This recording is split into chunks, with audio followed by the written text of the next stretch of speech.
All right, folks. So we're going to be starting here in about 3 minutes with Mark Putrino, former hedge fund manager, traded with Steve Cohen, Mario Gabelli, multi-billionaires, $35 billion plus assets under management. So he's going to be here with us. And today we have a meme stock special. Let us know if you like this, if you dig this stuff, because basically today we're just going to focus on short squeezes. That's it. Short squeeze stocks, meme stocks. So go ahead and put in any meme stocks that you guys are looking at as well. And we're going to go over them with Mark and just get down and dirty with the meme stocks. We'll see you guys here in about 2 minutes.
Yo, what is going on? Stay woke.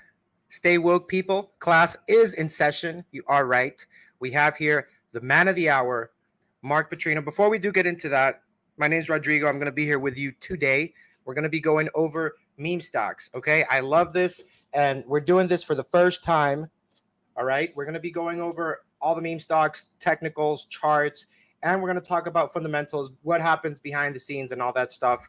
So it's going to be a great session. We've never done this before. So if you do like this kind of stuff with the meme stocks, let us know. We'll definitely keep, rocking it. So again, we'll be going over meme stocks. Go ahead and put meme stocks that you are looking at as well in the chat because Mark and myself will be going over those. But without further ado, let's go ahead and bring on the man of the hour. 20 years in Wall Street, traded with the best, Steve Cohen, Mario Gabelli, multi-billionaires, chief educator at the Benzinga Trading School. Let's go ahead, bring a round of applause there for Mark Petrino. All right, let's get Mark in the house. Let's go. What's up, man? Hey, Rodrigo, what's happening, dude? Man, I'm really pumped about today, honestly, man. I know that there's a lot of people, a lot of students were asking for this, and it's great that we can get your perspective on the short squeeze meme stock situation. Yeah. All right. Well, I guess I'll just get right into it. But before we do get into everything and all that stuff, for those that are watching, right, for the first time here, maybe if you can give us a quick background. I didn't really go over all of it, but I know you have an extensive background in Wall Street with some really, legends there. If you don't mind, just going over your background for those that are watching here for the first time, Mark. Sure. Well, I was an institutional trader for 25 years. I got brought into the business by a guy by the name of Mario Gabelli, who is one of the greatest money managers in the history of Wall Street. I spent time trading for Steve Cohen, who is one of the greatest money managers in the history of Wall Street. So I got broken into my career working for two of the best. Steve Cohen now, he's the guy who owns the Mets, the New York Mets, the baseball team. And then from there, I spent different stints at three different institutional money managers as the head of trading. All right. So in these roles, I oversaw the trading of a lot of different hedge funds. I spent time as a market maker. And I will tell you this right off the bat, probably 90% or 95% of what the Reddit crowd, for lack of a better term, or the meme stock traders is wrong. Okay. It's just wrong.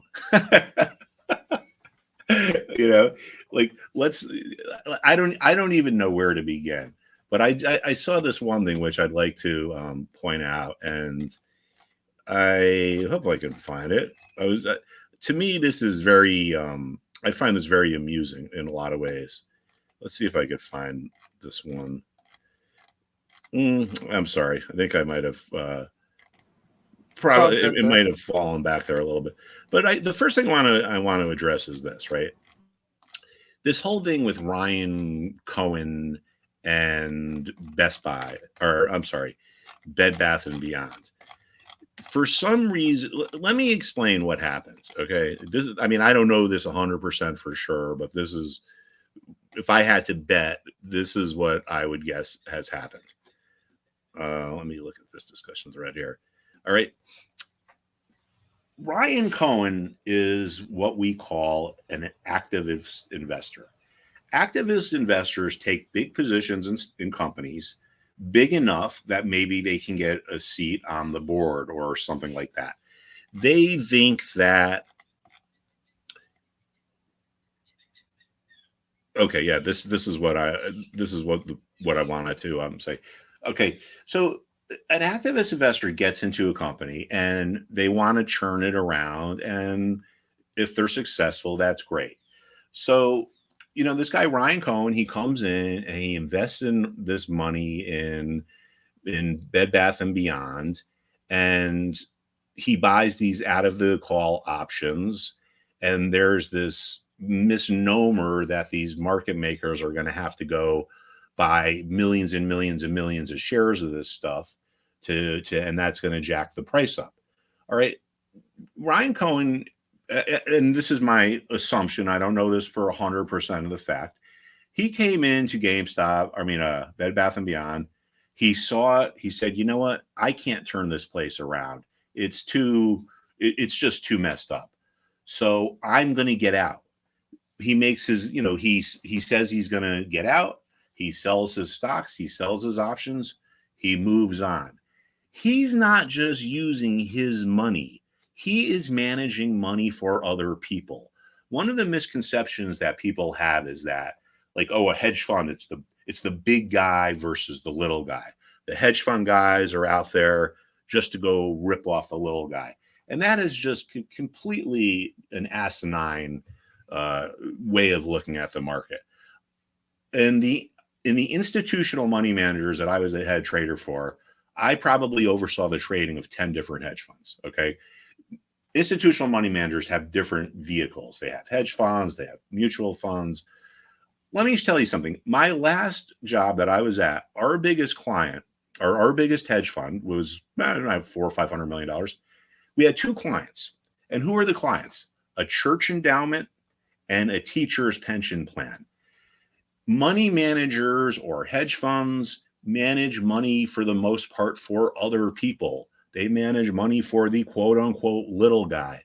The top of the food chain on Wall Street are the big institutions that need money managed.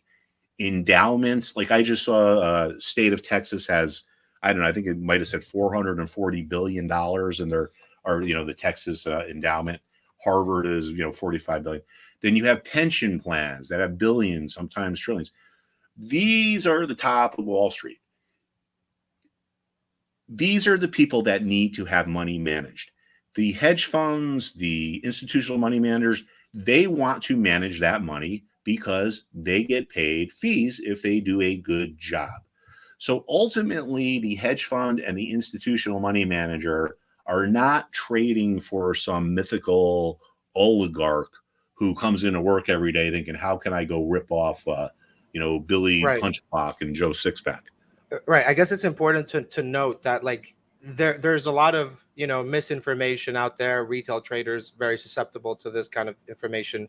And I guess you're kind of like clearing the myth, right? Clearing the air there of like what really happens behind the scenes, right? Where it's actually a totally different situation, right? It's just how it looks. I mean, like I'm not just some guy you met in a chat room. I literally spent 25 years trading. There's not too much going on that I haven't seen. I was a market maker. I know what market makers do. I traded for hedge funds. I know what hedge funds do. Let me just give you a little bit of let me explain what a market maker is. Okay. On Wall Street, you have what we call the buy side and the sell side. Now, these are slang terms because the buy side sells, the sell side buys. I don't know where these terms came from. The buy side is the type of investors that have to pay a commission to have a trade executed. A hedge fund needs to pay a commission to have a trade executed. A retail trader like yourself has to pay a commission. A mutual fund has to pay a commission. These are the buy side. The sell side are the people that get paid commissions. They're the brokers. You have to trade through a broker. That is the law. One hedge fund can't just go give shares of something to another hedge fund. They have to trade it through the broker. That is the law. So if I'm at my hedge funds, or my last fund I was at was a $3 billion fund. So just say I have a big order in a chemical company stock, Dow Chemical, hypothetically speaking. It's a chemical stock. So I think, you know what? I want to sell this. Which broker am I going to call? Oh, I've had good experience trading my chemical stocks with, say, Goldman Sachs. So I'll call Goldman Sachs and I will get the market maker on the phone. There's going to be a team there that they make markets in the chemical stocks. That's all they do. Their job is to trade back and forth in the chemical stocks all day. All right. So I will say to them, hey, I got something to do with Dow Chemical. What are you doing? And they're going to say, I don't know. What are you doing? And they're going to say, I don't know. What are you doing? And it's going to be this cat and mouse game back and forth. Finally, I'll say, look, I got something to do on 1 million shares. Make me a market. And they will say, we're depending on where Dow Chemical is, I will sell you 1 million shares at 50. I will buy 1 million shares at 48. They made me a market. That's where the term market makers come from. Market makers are traders that work at broker dealers that have a specific specialty or a specific area that they focus on. They could be the healthcare market makers, the chemical market makers, the energy stock market makers. So that's what it is. Now, let me tell you another thing about a market maker. Market makers have the ability to trade money. That's the firm's money. It's not their individual money. But 99% of the time, they don't do it. And here is why. If I call up Goldman Sachs, or say Goldman Sachs says, you know, they're not doing any trading for any clients, and the market makers are saying, hey, I think this Dow Chemical is going to go down. Let's go short 1 million shares of it. I think it's going to go down. Okay, great. 2 minutes later, it's me calling saying, hey, I just got this order to buy 5 million shares of Dow Chemical. I want you to go buy it. I don't care what price. Just take it up. Be aggressive. I really want to get this thing in. So say that makes the price go up $1. Well, that market maker just lost $1 million on their trades. So this is why market makers, for the most part, don't get involved. The other thing, too, is when I read some of this garbage on Reddit and Wall Street Bets, people just tend to think that, like, you're a market maker and you go to work and you're just myopically focused. You might have 50 orders you're working, and selling Bed Bath & Beyond is one of them. So it's very different than the perception. Hedge funds, the big guy manages money for the little guy. Of course, there are shenanigans that go on Wall Street, just like in every business, right? But it's not as widespread as people think. So let me just go back to this here now. Hey, Mark, really quick, if you don't mind sharing your screen there. Sure. Folks, we're going to start right now, folks. What did you think about that intro with Mark Petrino? Let me know in the chat if you like that intro. Very well detailed, thought out, and we're just getting started, right? So pull up a chart, Mark, and let's just go back to the beginning. Pull up GameStop and just go over GameStop, and we can start from there. GameStop, AMC, BBBY. I know that you guys were trading BBBY in the school, right? Yeah, it was pretty easy to trade because it was just so the whole story was so wrong. But anyway, let me just put this up here, and I'm not making fun of this person or anything like that. I actually kind of feel sorry for them. I refuse to believe that he sold stock in order to earn money. What do you think that the dude is doing? He's an investor. Of course, he's going to sell stock to earn money.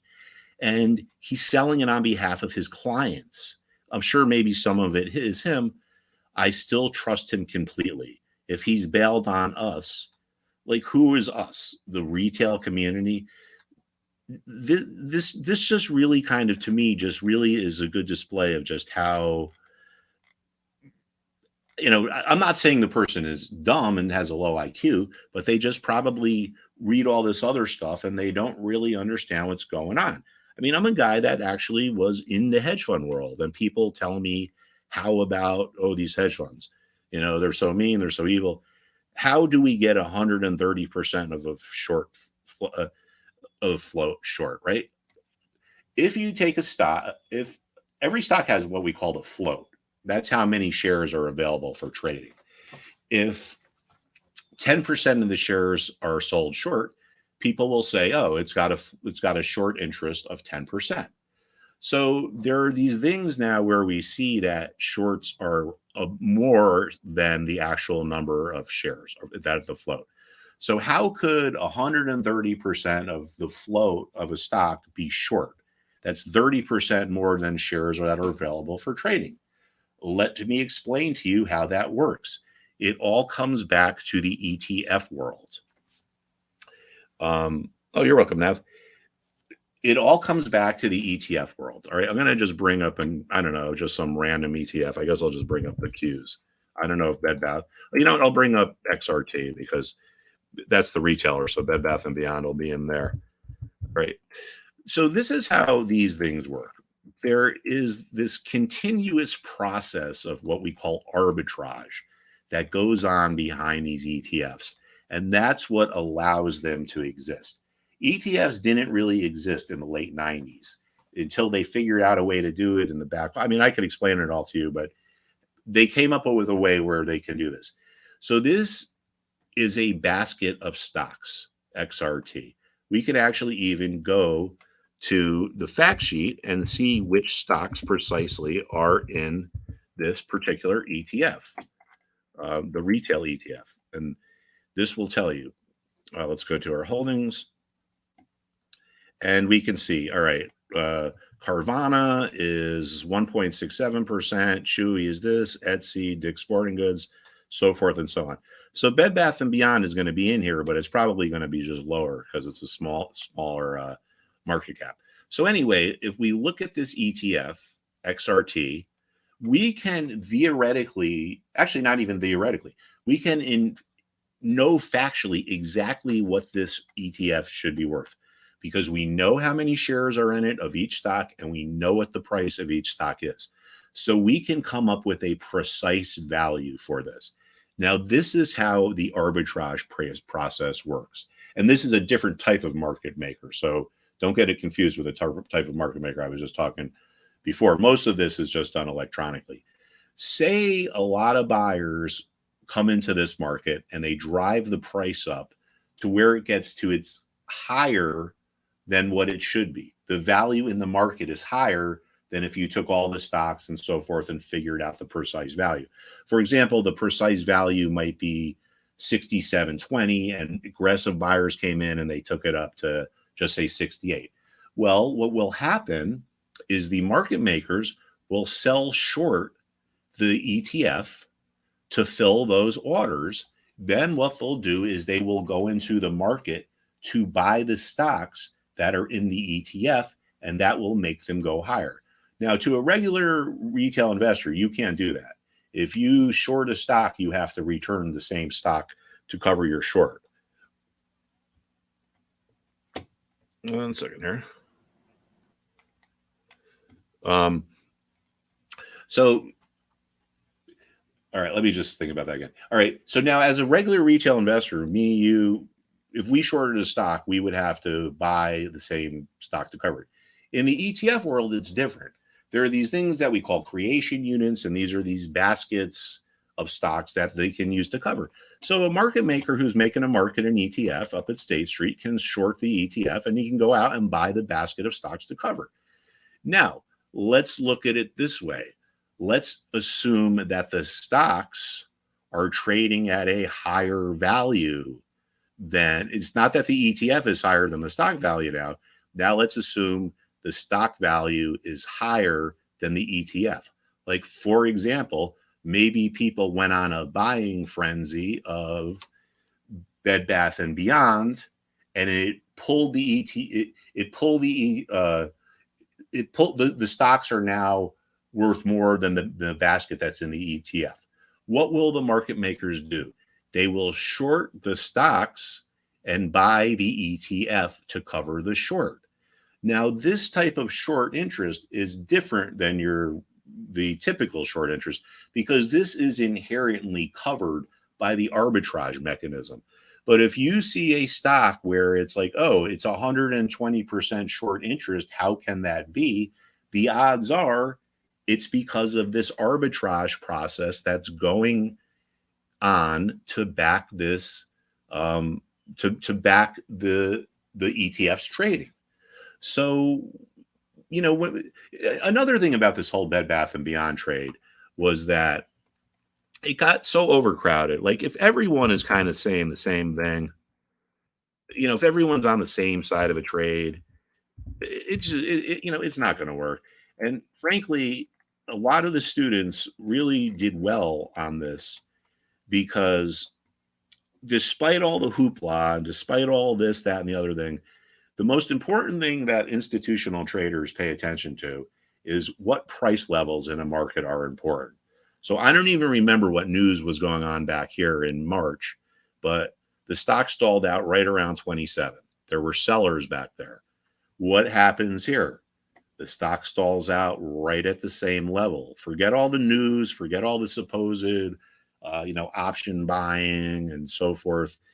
There were people back here who bought and lost money when the stock went down. They say, damn, I shouldn't have bought this. I'm going to sell it, but I don't want to take a loss. So I'm going to put my sell order at the same place I bought it at. So you're going to have a lot of people that bought here trying to sell here. And that's how we put a top on it. And you guys might, this is kind of the notion was that this guy would go out and he would buy all these, these out of the money calls. And then at some point, the option dealers need to go out and buy all the stocks, and that's going to run the price up. But that doesn't necessarily have to be the case. The options, the market makers could just buy another option to cover it. In other words, they could sell you the 70 call, and they could buy the 25, the 75 call, or they could sell you the 80 call and buy the 75 call, and they're covered. They don't need to jack the stocks up all the way like that.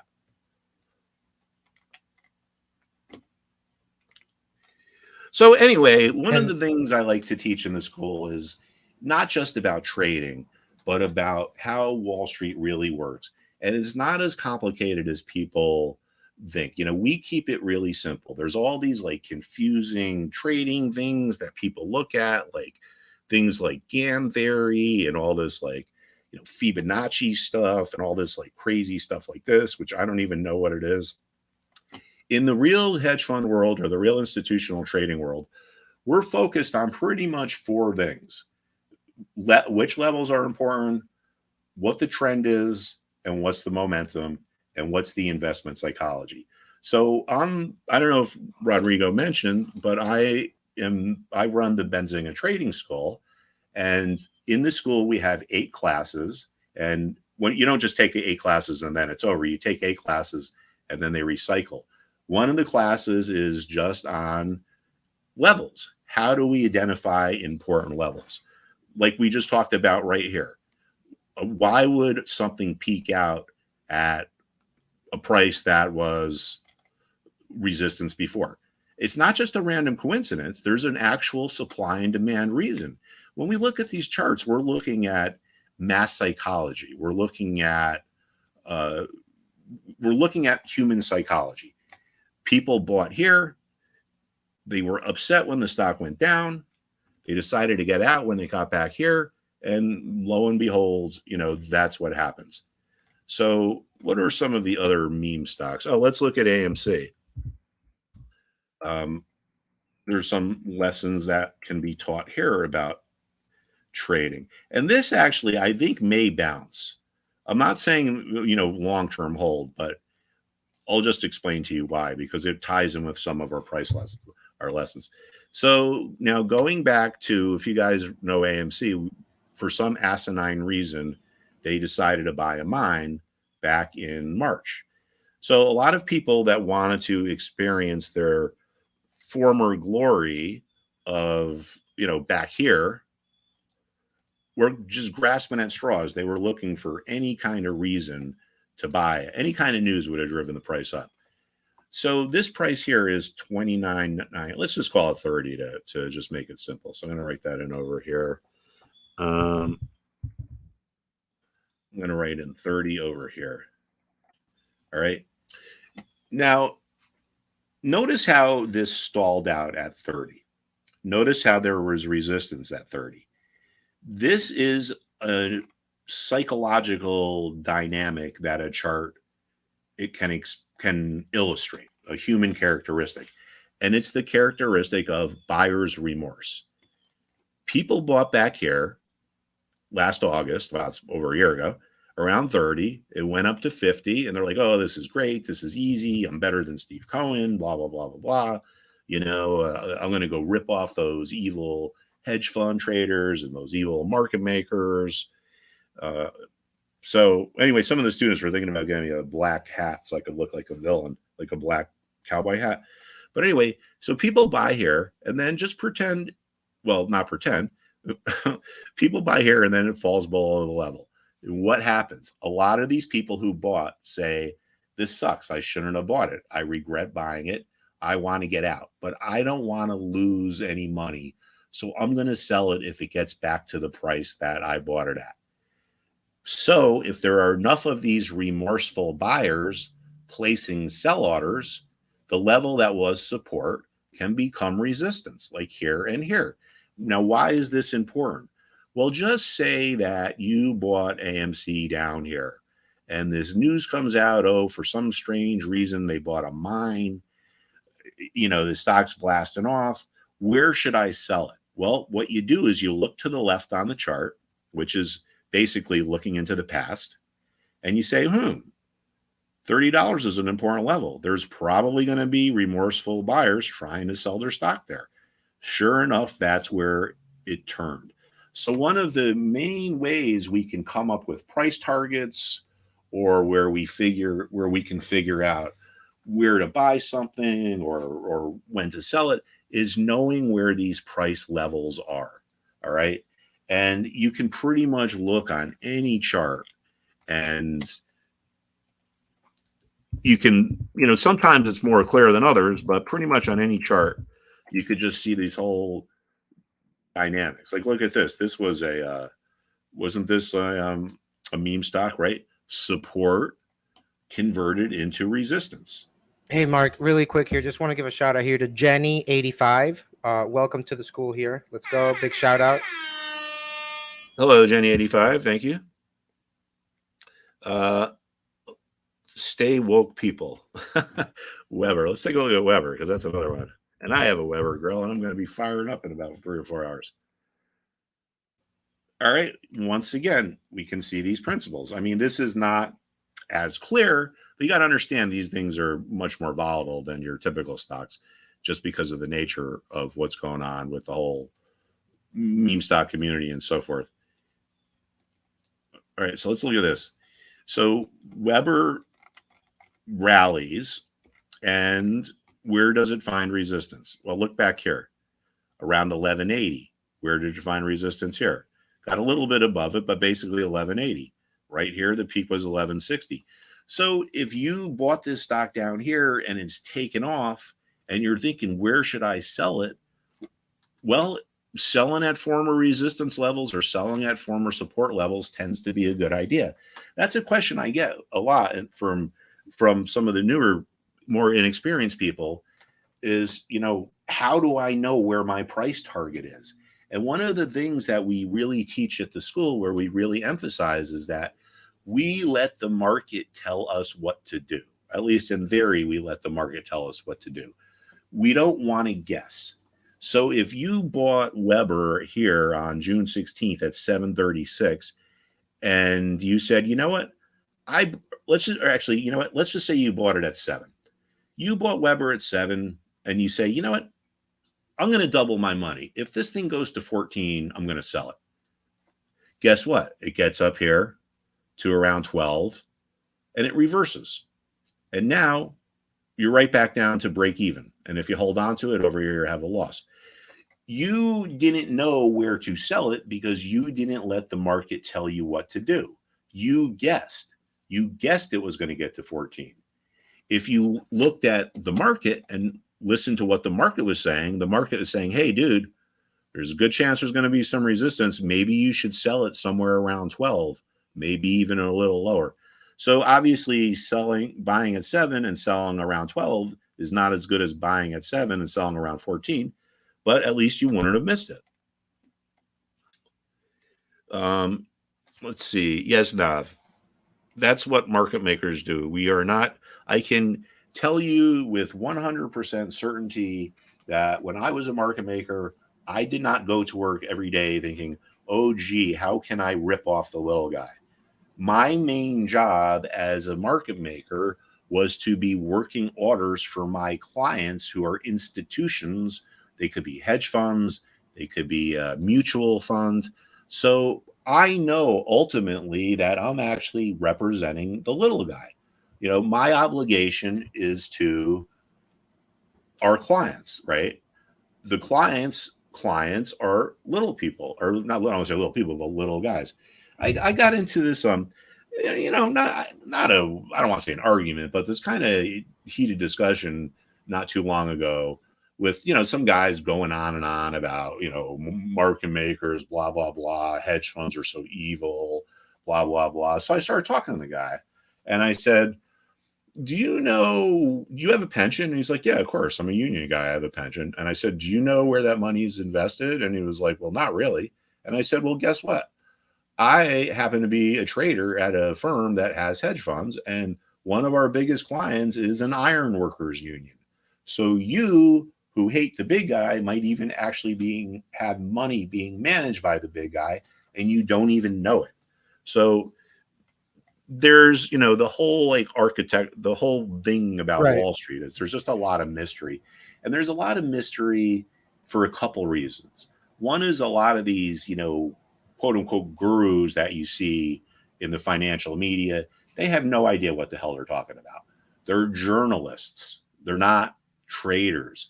What really drives me crazy, if I'm watching CNBC, or which I try not to do, or watching CNBC or Fox Business News or Bloomberg or whatever, they try to attach every little move in the market, with some event. It's like, the Dow Jones was up 50 points, and then Joe Biden sneezed, and now it's down 50 points. Traders must not have liked the sneeze.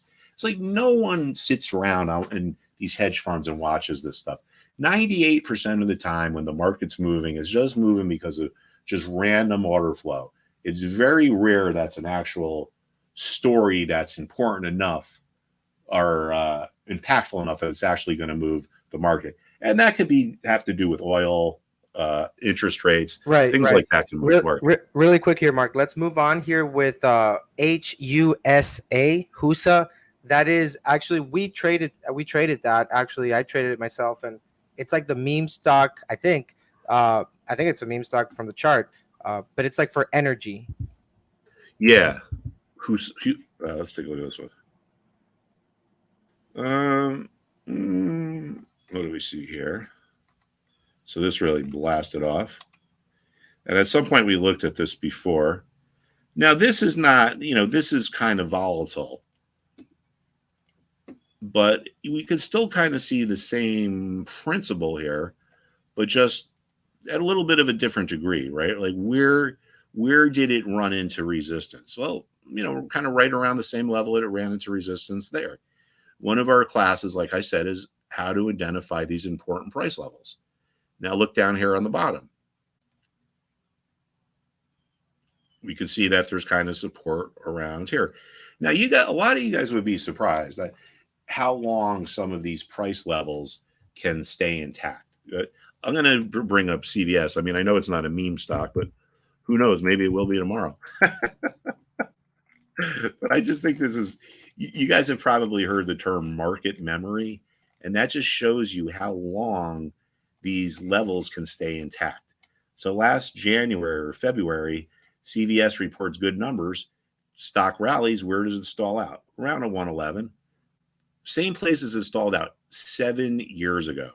Market memory. You would just be surprised at how long some of this stuff can last. I mean, to this day, I'm still surprised. Now, this shows us some more. I know this isn't a meme stock, but like I said, it could be tomorrow.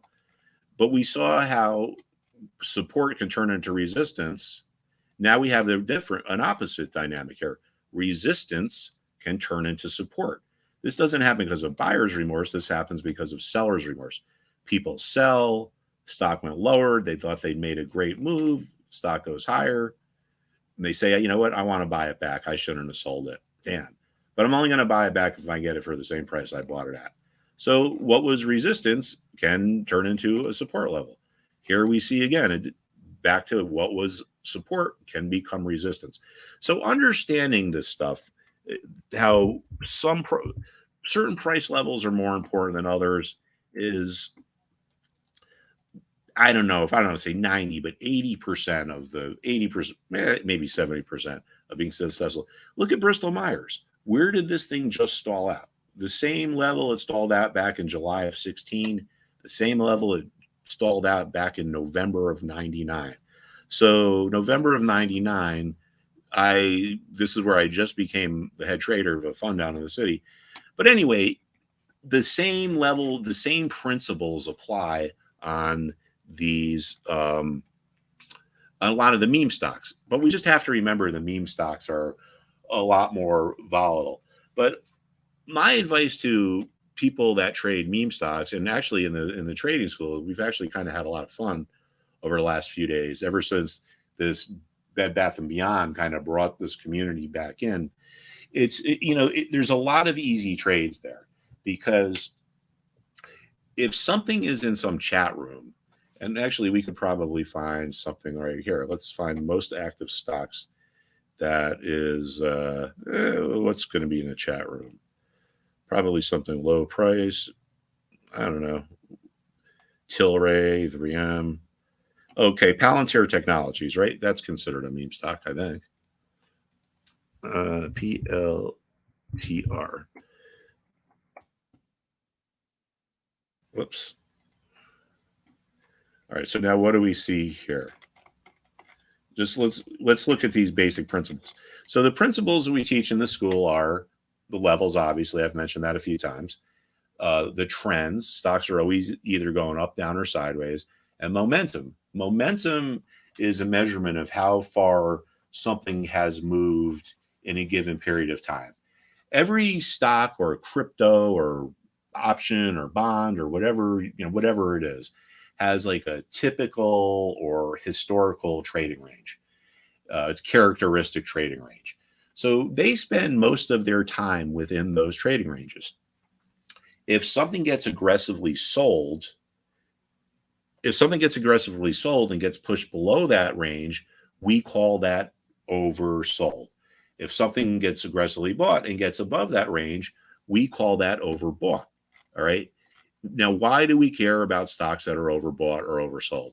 The answer is because stocks that are oversold that get to support tend to bounce, and stocks that are overbought that get to resistance tend to sell off.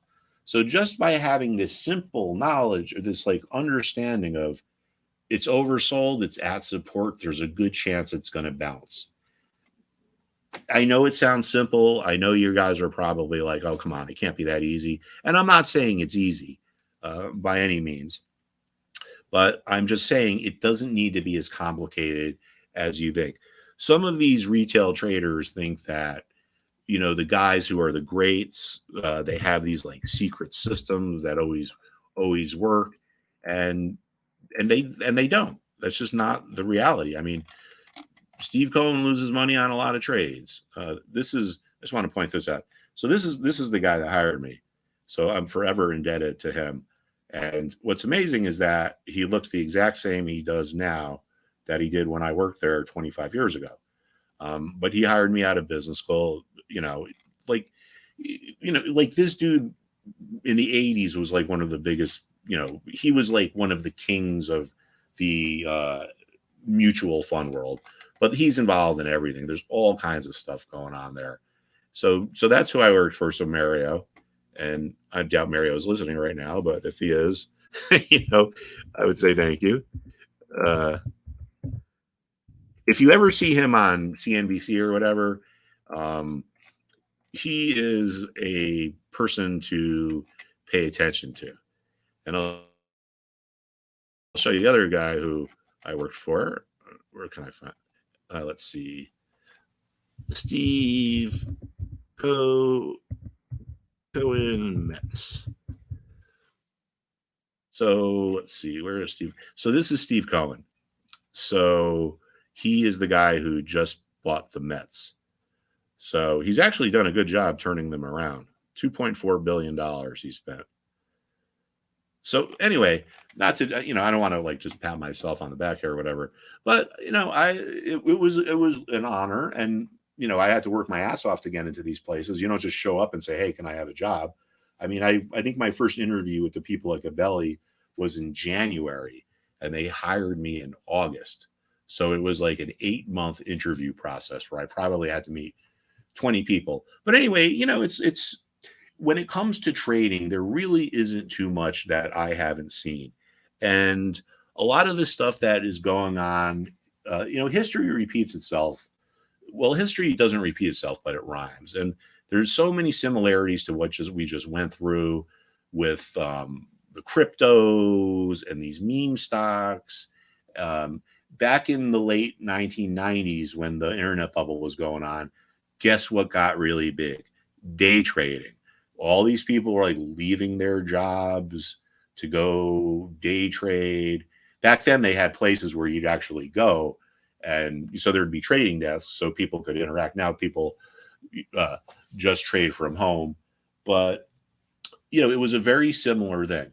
Now, let me explain to you why something like the birth of a big day trading crowd or the birth of a big Reddit or meme crowd comes at the end of a rally, as we saw it did. The market peaked in December. By then, all the meme stocks, well, not all of them, but a lot of them were down 90%. I mean, a lot of them had gotten crushed. So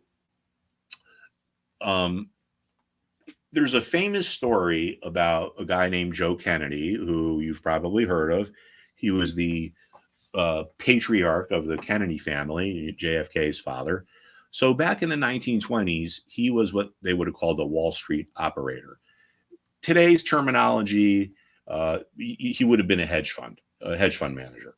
So one day the story is, and I don't doubt it, and it's probably happened in a lot of different other instances, but one day he's walking to work and he gets his shoes shined, and the shoe shine boy starts giving him stock tips. He goes to his office, he sells all his stocks, he goes short, the market crashes, and the rest is history. I'd made hundreds of millions of dollars while the market was crashing.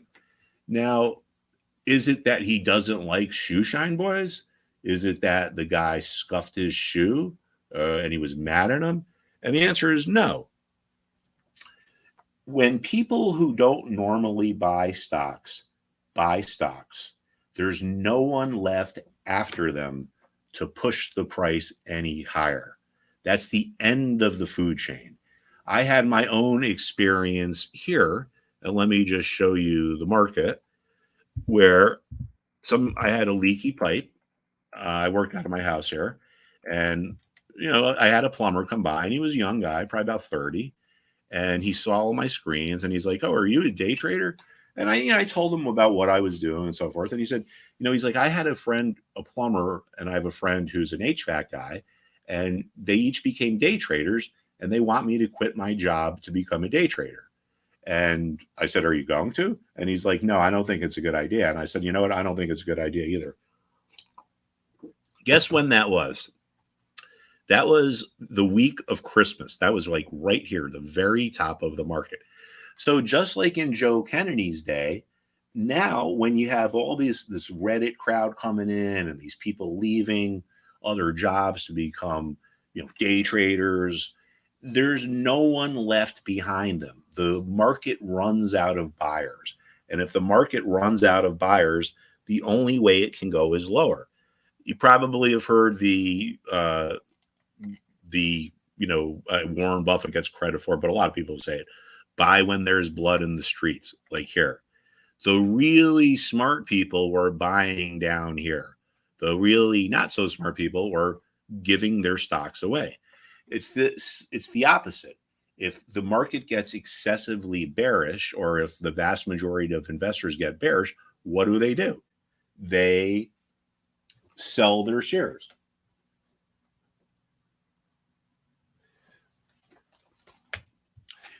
They sell their shares. So the market effectively runs out of sellers, and when it runs out of sellers, there's the only place the market can go is higher. So that's another one of our classes, and I think that's the most important aspect that people don't really think about when they're first getting into it. Our class number 6 is psychology. So let me talk about our classes. The first class is we talk about the philosophy of the market, the stuff we're talking about now. I'm going to be adding some stuff about this whole, the myths of all these hedge funds and market makers and so forth. The second class is levels. So in each class, what we do is we talk about the principles. Now, market principles never change, but the market does. So what do I mean by that? Well, a market principle is there's some price levels that are more important than others. Resistance levels can turn into support levels. Support levels can turn into resistance levels. We have market memory, can keep levels intact for a long time. So those are the principles. So we study the principles and that at the first part of the class. Then we look into the actual market in real time and try to identify the levels that are important. So, anyone could write a book and be like, oh, back then I said this was going to happen. What this is we study the principles and then we look in the actual market, right? The class number 2 is trends and momentum. Oh, wait, actually. Mark, really quick there. The investment psychology class, I don't know if you got to that one, but you mentioned it earlier. And I just wanted to point out that that's probably number one. It's very, very like to the subject, to meme stocks, to short squeeze plays, the whole emotional, psychological aspect of trading. But overall, right, it doesn't matter what strategy you have. If you don't have the right mental setup, expectations, and all that, like mental preparation and all that stuff that you learned at the hedge funds, no strategy will work for you, right? So that's why it's like psychology is so important. Yeah, it's I have a book here. This is one of the books that I recommend. There's about maybe 10 books I recommend all students read. And it's called Mind Traps, and it's all about like the psychology of trading. And I think it's one of the greatest books that there is in terms of investing. So it talks about the 3 stages that investors go through. The first stage is you want to be told what to do. You get into some chat room. What should I do? What should I buy? What should I sell? That's the first stage. You're just looking for someone to tell you what to do. Then you lose money and you realize that's not a good idea. So you go to the second stage. The second stage is thinking that there's some secret system that you can find. Thinking that a guy like Steve Cohen has like some secret system that he devised that he doesn't share with anyone. Or, okay, that's not true either. And then people start to realize, like, look at all these indicators we can look at in here. Like somehow with the mix of all these particular indicators, we can come up with this infallible system. That doesn't work either. The third level is where the people really start to get successful. And that's when they start to learn about how the secret of success is understanding emotions and investment psychology. When people have money on the line, they act irrationally because money invokes fear. And if you have a fear of losing money, it's going to make you do things that maybe are not in the best interest. Let me just kind of put it this way, because in our investment psychology class, we talk about paper trading, right? A lot of people want to come up with paper trading ideas. And I'm all for that. You come up with a system, and once you get comfortable with it, then you can kind of start putting real money into it. But think about this. And just think about this, and I'm sure a lot of people listening could really kind of understand this. Say you have your trading model or your trading system says, oh, there's a stock that's at $10, you should buy it, and if it gets to 15, you should sell it. On the other side, if it gets to 9, we're just going to blow it out and take $1,000 loss and move on to something else. So in your paper model, you write it down, and it goes from 10, it goes to 11, it goes to 12, goes to 13, maybe backs up to 12.5, then it goes up to 14, finally gets to 15. And you think like, oh, this is easy, man. I just made 50% of my money. This is easy. Now just say on paper, it goes the other way. Oh, got to 9, I blew it out $1,000. Okay, no big deal. I lost $1,000. Losing money is part of trading. I'm going to, I'm just going to move on to something else. All right. On paper, that's pretty easy. Now think about it if it's real money. And I don't care who you are. If you're, I mean, $10,000 is real money to me. $10,000 is real money, right? That's real money. So you put your $10,000 in and the stock goes to 11. Oh, great. I made $1,000. The stock goes to 12. Now you start thinking, oh, I got a $2,000 profit here. I don't want to let this get away from me. I'm afraid of losing it. So, hold it on a little bit more. And now it gets to 13. And it's like, you know what, dude, I got a 30% profit. I'm just going to sell it. I don't care about my target of 15. I'm just going to sell it.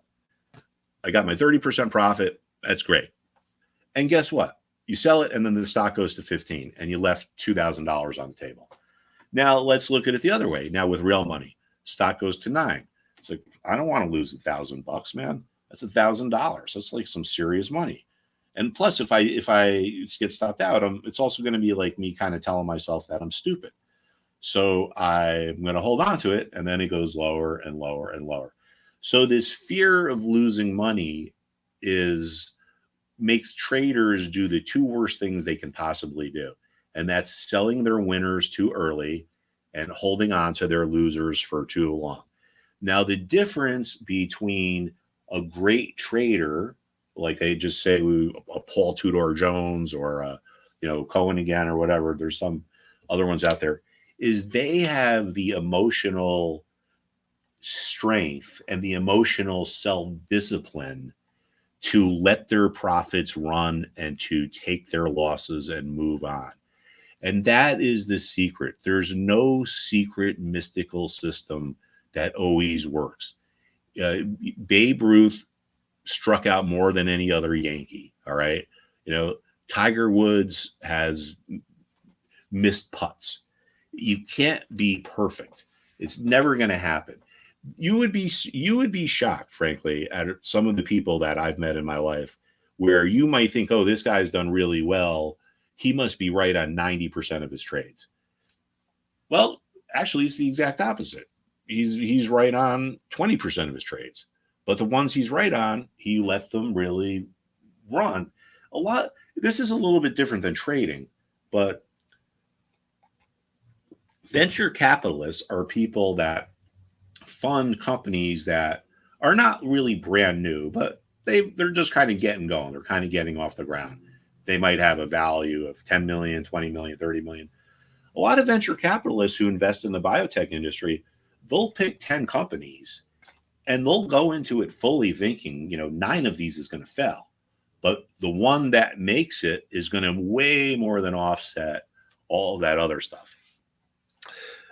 Right. And really quick, so let's go ahead and get a feeling of the chat. So in the chat, folks, right, we have about like 130 people here watching. So in the chat, throw me the meme stock that you are looking at, and we're gonna see what people are looking at. If we're gonna see a lot of people putting AMC, BBBY, GameStop, whatever it is that you guys are looking at, go ahead and throw some meme stocks, some tickers. We're gonna go over some of those, folks, in the chat. And in the meantime, while the folks here put their meme stocks in the chat, Mark, maybe let's go and look at what was the name of this one? Weren't the wheat stocks? Didn't those like kind of squeeze? Well, I think they're trading up a little bit on. Not right now, but like a long time ago, like before. I don't know if anybody. I think that was like the beginning of, not the beginning, but that was like pre GameStop. Well, what these companies, what the cannabis thing was a total bubble. All right. And there are literally stocks that have lost 99% of their value. And I actually know a lot about cannabis stocks because I used to follow Grateful Dead. But no, I was just kidding. Before I came to Benzinga, I was actually a cannabis stock analyst. And I remember back here telling people, this is a house of cards. This is not going to work out. All right. the stock went from 150 to $1.50. It's down 99%. And in the internet bubble, things like this happened. In the the meme stock, things like this happened. But the things were clear. The signs were clear. Now, we primarily focus on trading in the school. I would say that most of our traders are options traders and day traders. And actually, I forgot to mention, Rigo, our new class number 4 we started is now options. So nice. Like basic options. Yeah, just basic options, not as complicated as the stuff that Chris does, but we combine the trends and momentum class because that just kind of made sense. And now we have a class on basic options. What are calls, what are puts, what are some of the That's good, man. I know the students are going to like it. We see Angelo in the chat. I think SNDL. It's actually a wheat stock, I think, right? Sundial. Yeah, this is another one that and I'll show you why some of these companies are just like Sundial. This thing went from 130 to 290 to 292. So we mostly focus on that, but we look at economic stuff. We look at earnings. Some of the students are interested in fundamentals, and I'm going to just show you real quick why I thought 5 years ago Aurora Cannabis was a house of cards, and all this stuff was going to come down. It was all bubble. So sometimes we go to the company's website and we look at their financials to see if we can get any insight. Like we might look at a retailer, and if you could see inventory building up, that's a sign that things could be bad. So we saw that coming with some of the retailers. But I just want to point out something here in this, and this is why I thought that this company was a house of cards. And it's the same thing with some of the other ones, Tilray. If we look down here, right, companies put out 3 things in their financial statements. They put out an earnings statement, they put out a balance sheet, and they put out a cash flow statement. So let's see what we have here.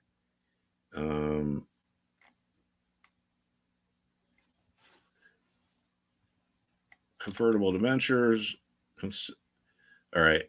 That's not their balance sheet. Let me find their balance sheet.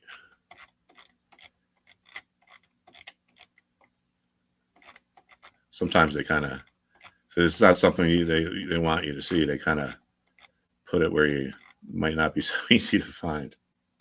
Right. But this is something you do pretty much in the school. You dig into the financials and things like that. Yeah, if we think it's something interesting. I don't know.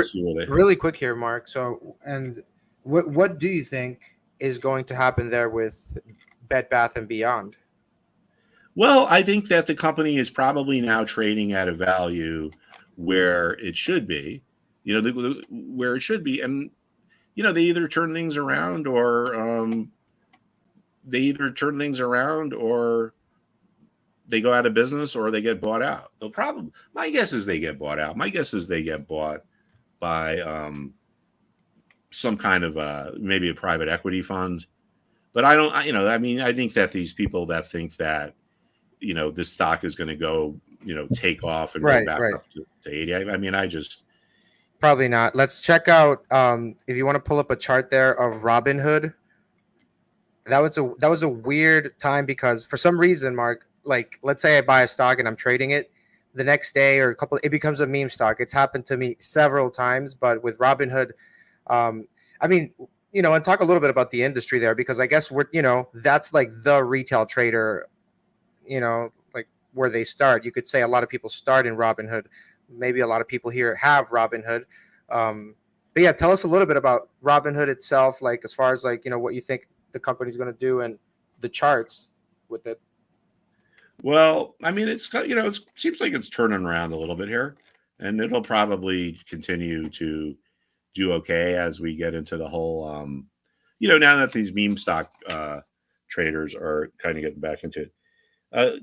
Just bear with me 1 second, everybody. Right. And do you think that when these stocks just go ballistic, right? Do you think it's retail traders? Do you think that like the hedge fund guys get in on it? They trade it? when that happens? Sorry about that. Yeah. I mean, I don't think the I'd be really surprised if this selling is over. Um, let's see. Let's take a look at SNDL. Maybe we could find some of what I was talking about there. I just want to point out that we talk a lot about trading. We follow economics. Like I'll give you another example now. One of the things that the students really did well on, a bunch of them did really well on, was this. All right. So this is a ETF that tracks commodities. Okay. It tracks a basket of commodities. Now, you might have recalled or you might have heard recently about a little something called inflation, right? Which they finally started to figure out. Well, in my previous role, I was writing about inflation 2 years ago. But anyway, right around here, a bunch of the students got into this ETF here. So it's an ETF. It trades just like a regular stock. And it was a way to profit from inflation. And we get flow from that. So anyway, it's like, look, man, there's inflation all over the place. It's time to make the inflation play. This is 20. This thing got up to here. This is where we sold it.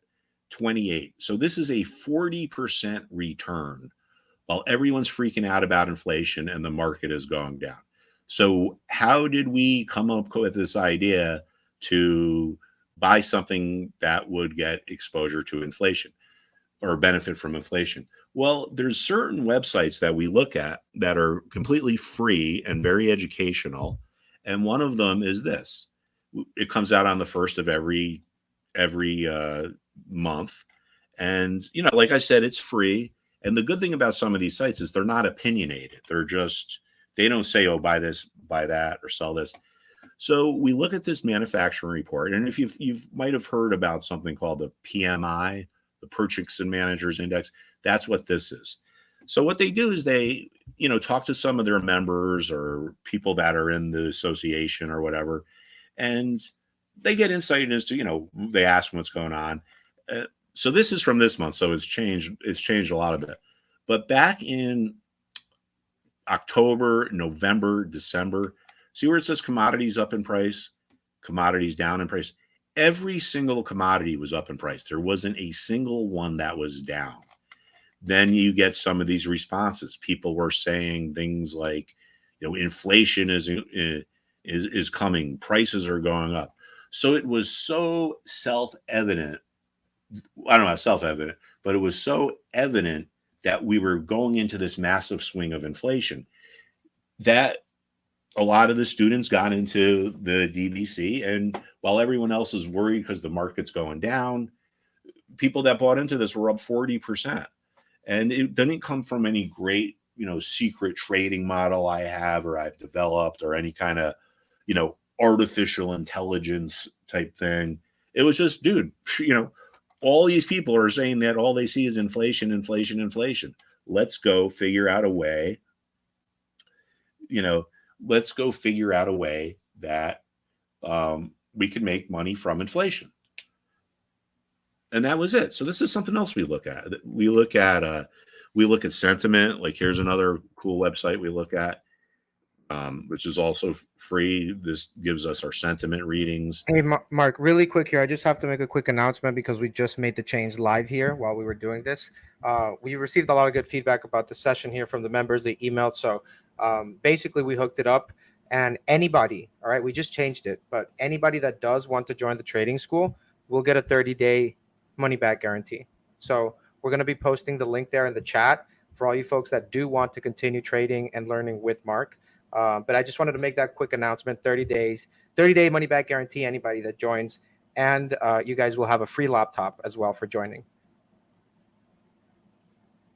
Just give me one more second. I just got to respond to my daughter here. She's taking her driving test today.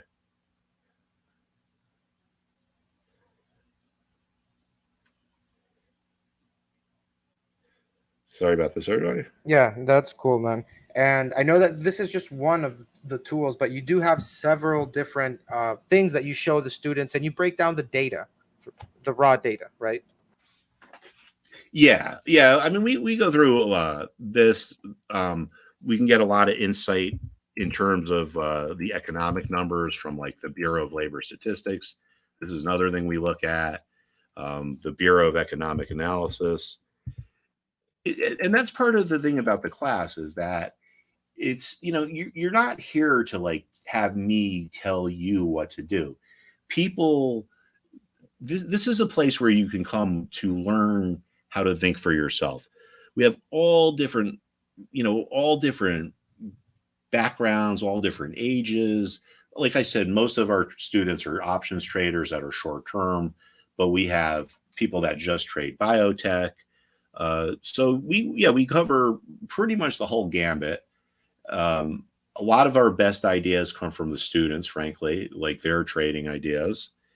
There's also something that that we do. Oh, this is next week, but I have a newsletter that I put out every week, and let's see what this one is here. And I kind of make it a little bit satirical to kind of just make it kind of funny.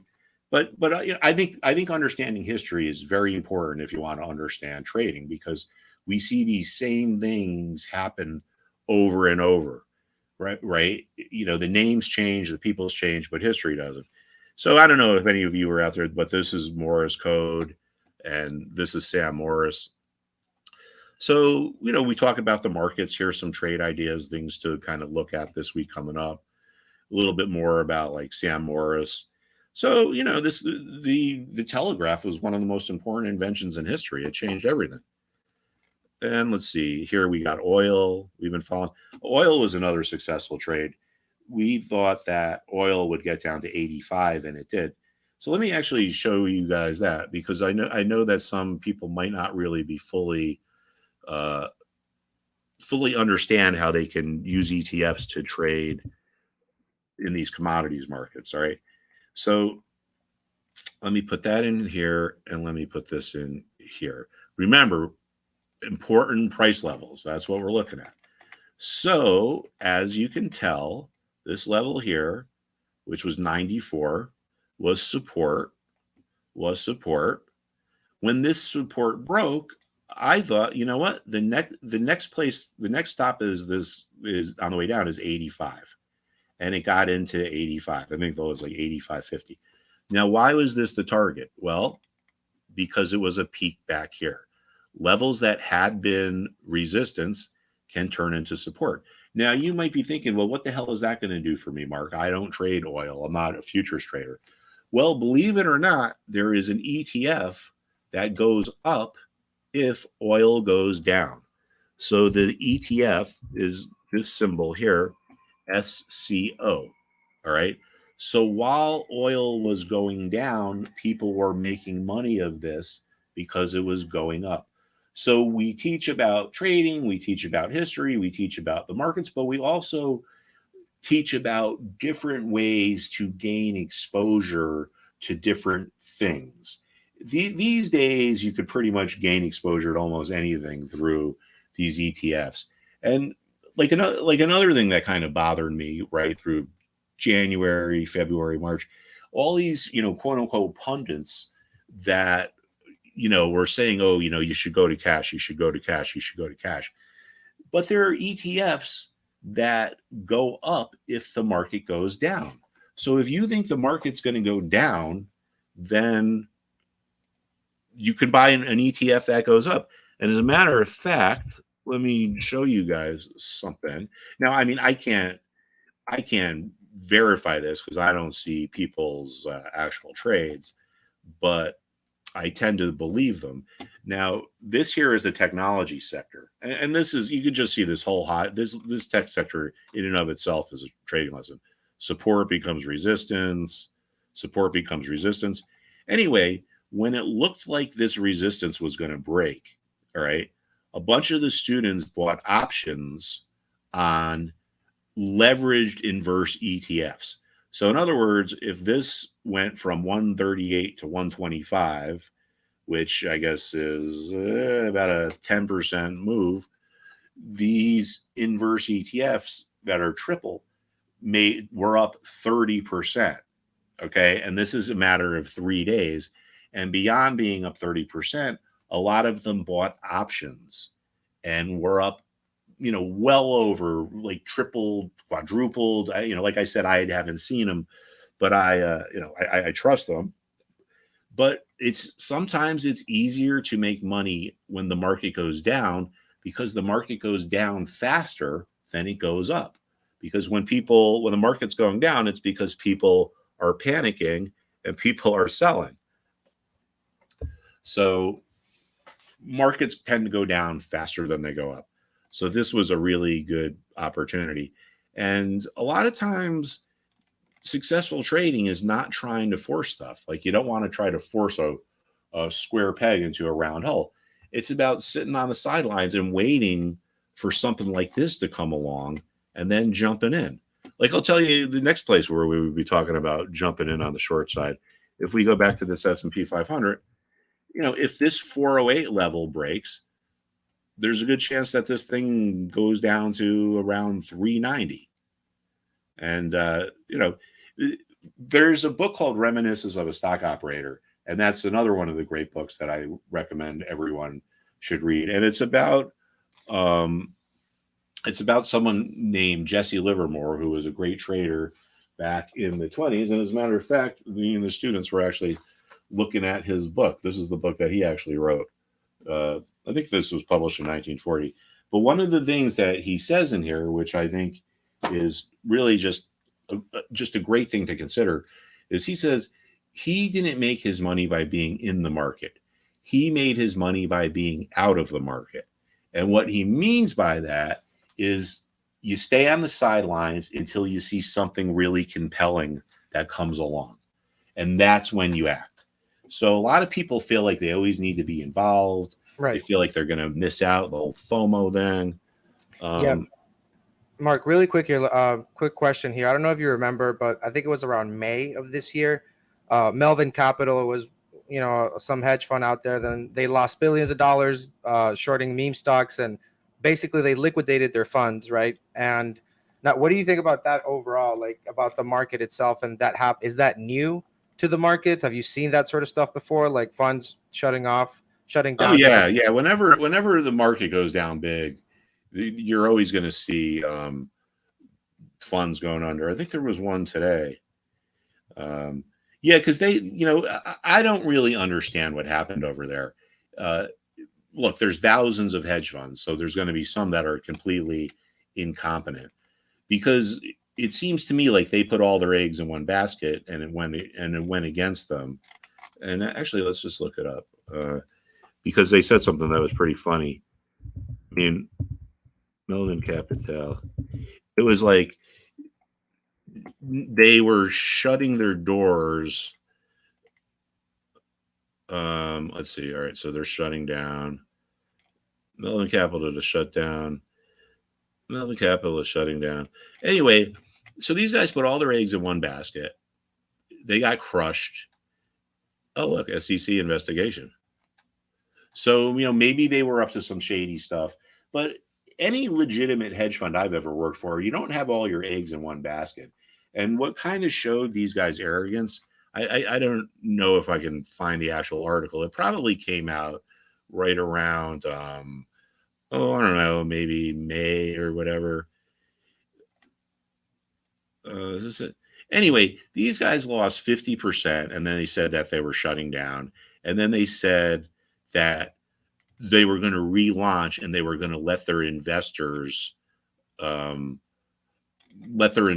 get back in. And it's like, let me ask you a question. If you gave money to someone and they lost 50%, would you give them more money to manage? So, yeah, I mean, every time the market goes down, you always see these places blowing up. I mean, you got to remember, hedge funds, the market, there's funds opening and closing every day. But when you get these big gyrations, you hear about the people that did really poorly.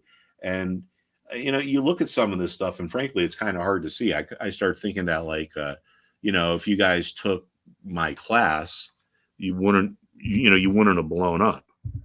Right, and I think Tiger Global. I think that's what you were going to type. The Tiger Global. I think it was like the 9th largest hedge fund in the world, and I think they're down like 50%. But what do you think about the? We've talked about meme stocks, but like you have these other meme coins like Dogecoin. What do you think about all that stuff in general, like Shiba or all these little coin dogs and all that?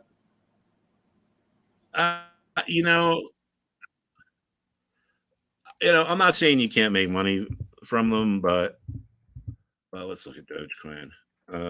I think it's over, frankly. I think the whole meme. Come on.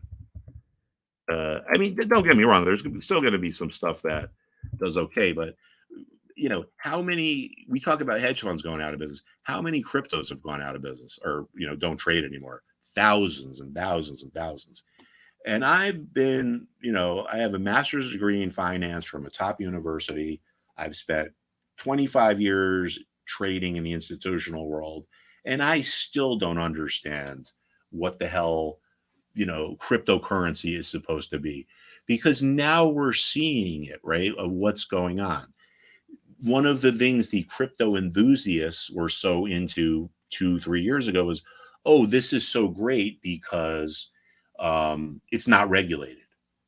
There's no regulation. This is great. And now what happened? Celsius, some of these other places, now people that lost a lot of money wish that they had some regulation. What's the other thing crypto enthusiasts were all into? Oh, well, it's not going to get taxed. That's, what? If you think that there's something that the government can get money out of that they're not going to tax, you're probably someone who should go, seek some kind of therapy, because if there's a way to tax it, the government is going to do it. So, I'm not saying that they're not going to come back at some point, but I wouldn't have my money in cryptos. I just, it's like things unwind. When everything's going up, people are willing to turn a blind eye. But when things are starting to go down, it's like, what's going on here? Yeah, and what's funny, man, is that I get so many flashbacks of, like, CNBC, of those guys just being like, oh, this is the roaring 20s and all that BS they were talking about there. It's never going to stop. The stocks only go up, and that's it's just not good for new that's traders. What we call saliency bias. Right. So when somebody's new to trading, right, they can kind of fall into that trap, right? Or just watching CNBC, trading with CNBC or whatever, something like that. Yeah. Right? Rule number 1 is don't watch CNBC. That's the first rule of the class, right? So I wanted to address Mendo's question here.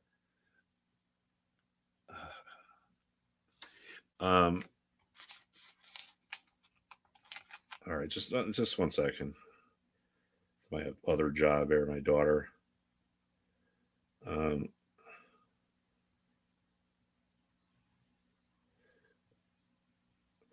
Sorry about that. So Mendo, yeah. So this is something I would like to address here, because this is something that we talk a lot about in class. Overbought stocks tend to reverse. And as Mendo actually points out, the stock is very overbought. But here's the key, right?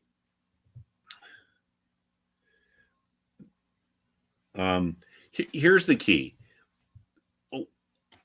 Things can be overbought or oversold for a long time. Just because something is overbought or oversold doesn't mean it can't keep going up or can't keep going down. So what we do is to get into the trade, we actually wait for a reversal to happen. So a bunch of the students were asking about this today. It's overbought. Is it should we sell it? Well, I would say, what would have to happen for us to have confidence that this was going to start to go down? Well, it's got to stop going up, right? Something's going up. First thing it's got to do before it goes down is stop going up. So we write what we call a trend line on the chart here. And this is kind of just a visual reference aid. It doesn't really, it's not like a support level or a resistance level. But what happens is if this gets crossed, it's kind of just says, hey, wait a second, this stock is now flat. As a matter of fact, if you look, the last 3 days, it's kind of gone sideways. If it breaks the trend line and it looks like it's starting to go down, that's when we jump in, maybe buy puts or whatever. It's one of the most important things about understanding how to be successful is understanding that you're really just here to make money. You're not here to try to be perfect. You're never going to catch every top. You're never going to catch every bottom. You know, you're never going to catch any top. You're never going to catch any bottom. But if you wait for the trend to change and go and reverse, well, then the odds are more in your favor. Guys, Rodrigo, can you just take over for about 2 minutes? I just got to take a 2-minute break here. Yeah, no worries, man. I just got some logistical issues here with my daughter I got to work out. So I'll be back in about 2 minutes. Yeah, no worries, man. All good. So in the meantime, while Mark comes back, right, I got a couple of questions. He's going to be back here in a couple of minutes, but I got a couple of questions about the school. So we're just going to kind of go over this really quick in the meantime. But basically, yes, everybody that joins will get a free laptop. Everybody has a 30-day money back guarantee, right? And you can pretty much trade with Mark, learn with Mark. He's got about 8 total chapters. You know, I might even just show you this thing while I'm at it, you know, so you can see how the school is. Okay, yeah, this is the school, right? I'm on it.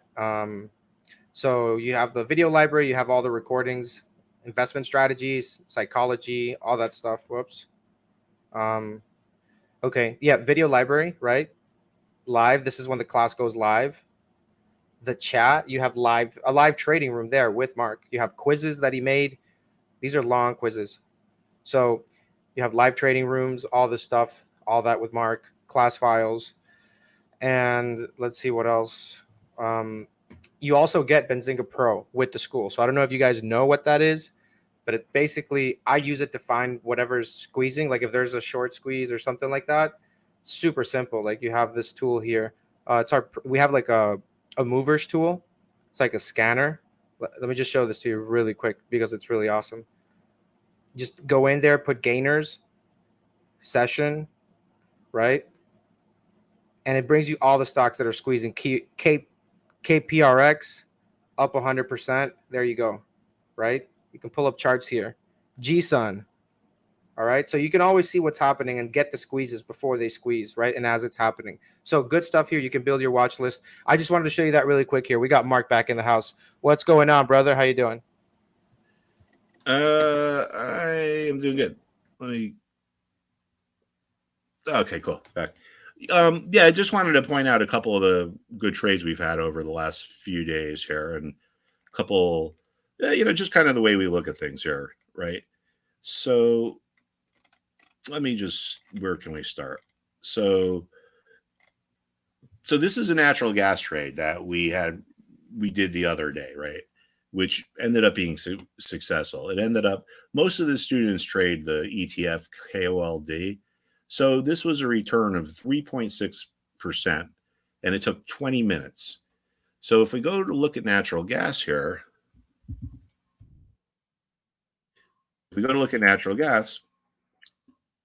all right, we got above the red days are days that the close is lower than the open, and the blue days are where the open, or I'm sorry, the red days, the close is below the open. The blue days, the open is above the close. So natural gas here rallies. We're not doing anything at this point. It gets up to right around here, 970, comes back down. Gets up here to about 970, comes back down. Gets up here, and it got up here to about 10, and it closed here. So because there was a lot of trading around, most trading occurs at the opens and the closes of a security. So we know that this 970 level became important. So this next day, we're here, and we're sitting above it. And we know that, all right, well, we're above a support level. If the support breaks, there's a good chance the thing keeps moving lower. So if we waited for the trend to reverse, we didn't try to guess and get in at the exact top. So once we broke this 960 level, the entry price for the trade was to get in at 960. Okay, now just bear with me, right? I know you don't trade natural gas, but if natural gas, I said you may not trade natural gas. If natural gas got to 960, that would be your signal to buy KOLD. KOLD is an ETF that goes inverse to natural gas. So if natural gas is going down, KOLD should be going up. It got all the way down to here, and this was our cover point because $9 had been an important level. And when we want to know where is our target, we look at former levels that were important. And we got down to 905, and that was our target. We want to have our buy a little bit above the support level, because if we're at support, people might get in front of us. So this is a trade that literally took place in 20 minutes.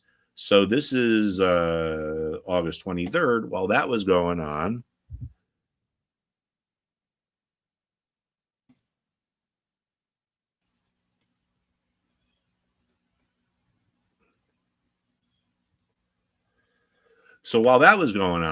look what happened over here. August 23rd. This thing was up 10%. I mean, we didn't capture the whole move, but what I'm just trying to show you is that there are, you can gain. A part of being a successful trader is understanding how to get exposure to different parts of the market. Another part of it is understanding what's the best bang for your buck, so to speak. So let's just say, in theory, you think technology is going to be up 2%. The XLK, the tech ETF, is going to be up 2%. Well, if it's going to be up 2%, there's going to be stocks within that sector that are going to be up more than 2%. So we might go find what stock within the fact that we think the tech sector is going to move as a starting point. The next step is, let's go within the tech sector and see which is going to move the most. What's the best bang for our buck? What's the most, in trading terms, you would say, what's the most efficient use of our capital? So that was a trade that we did. So when was the 23rd? So today's Thursday. So that was Tuesday. Show you another thing here. This I put here today because Zoom, this isn't a completed trade, but Zoom is down. It's at a support level. This here was a good trade here with Deere. All right. So Deere came out with earnings that missed estimates, and the stock opened down $14. But we looked at the earnings and said, wait a second, even though these guys missed estimates, these earnings look really good. They're earning a lot more money. Their margins are getting better. So the thought is, this is an overreaction, and eventually people are going to come out and say, wait a second, this news isn't as bad as we thought. So let's go start to take advantage of the weakness and buy the stock. Now, a lot of times when something is down big or up big at the open, the reversal starts to happen around mid-morning if it's an overreaction. And that's because the stock is down. All these analysts now all over Wall Street are like going through the numbers saying, is this bad? Is this good? Is it as bad as it seems? So it's like, wait a second, it's not as bad as it seems. Let's take advantage of the weakness. That usually happens between 10:30 and 11:30 in the morning. And that's when you get into the trade. So we can see right here, we started to trend higher. And by the end of the day, that's from your live trading room? Yeah, this is in our trade ideas. So this is from Monday. So a lot of people ask, like, how can you trade off of earnings? And there are basically two ways I know of. And one is this.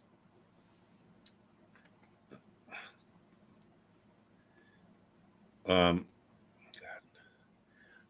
one is this, and the other is to really understand a company inside and out, which takes a lot of like a lot of research and a lot of in-depth things, and people go through the earnings reports and so forth, and they say, wait a second, these estimates are right. These estimates are are wrong. But that's more in-depth. This is more of like a day trading type of an idea. Mark, really quick, if you can pull up a chart. When you were in your water break, I pulled up Pro and I just pulled up the scanner and I found the stock KPRX. It's up like 98%. It's 26 cents. I did some research here on my Pro platform, and basically, an analyst firm, Ladenburg Thalmann, initiates coverage, and that's why it was going up. That's why it's up. Initiates coverage on Kiora Pharmaceuticals with a buy rating, announcing a price target of $6.50. The stock is 26 cents. I'm going to be honest. I just bought a bunch of shares right now. So what stock is that? KPRX. We just saw it on the scanner there. I did a quick little bit research on it. Kiora Pharmaceuticals, and Ladenburg is saying it's going to go to 6. Yeah, I went to their pipeline, in their website. It looks like they do like eye stuff, like eye drop technology, like for pharmaceuticals, and they have a corneal surgical wound on phase 3. They have some other stuff on the pipeline, but it looks like this firm. Yeah, because the analyst came out and it's like this should be $6.50. Wow. So these biotechs are basically like meme stocks by itself, right? Like if they well, the thing about biotech is a lot of biotech companies are kind of based around one idea, right, or one patent. So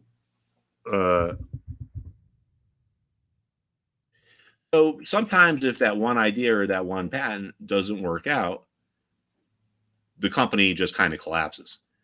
But let's take a look. I just want to see who else covers this. BPRX. Sometimes if it's a NASDAQ stock, I like to go to the NASDAQ website. Let's see here. Let's see who follows these.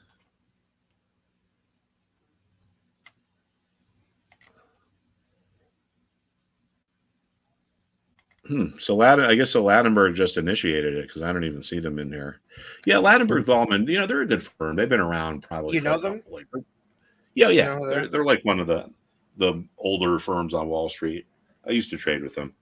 Really quickly, I just want to show the folks here so they know like I'm for real here, right? So this is on the Pro platform. Again, remember, this is the scanner. This is where we found it live together, all right, as a group, as a community, and then Ladenburg Thalmann right there. So Benzinga Pro is like a news company basically, right?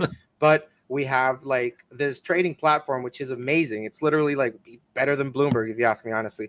It's so customizable, and this is where the announcement came out. So not even NASDAQ has it, okay?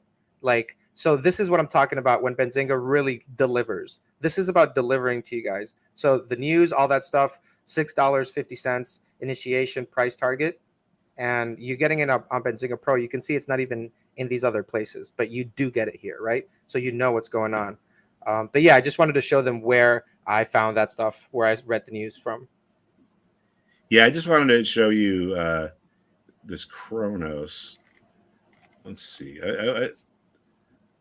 I just think it's important to look at the balance sheet here. All right. Let's see how high this is. All right. So this isn't as bad as Kronos. Or was it? But maybe it was Tilray. Let me look at Tilray. And, so this is how, we don't need to be in-depth fundamental investors, but sometimes we can get some really good insight.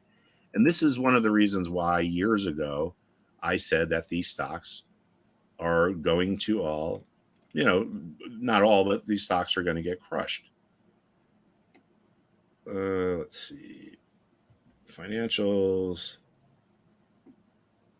If I can't find it, I won't spend too much time on it.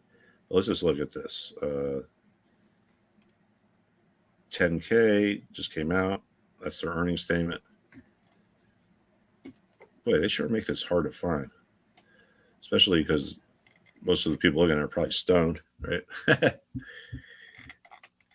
So we can do certain things by just getting an idea if a company is going to have good numbers or bad numbers by looking at certain things.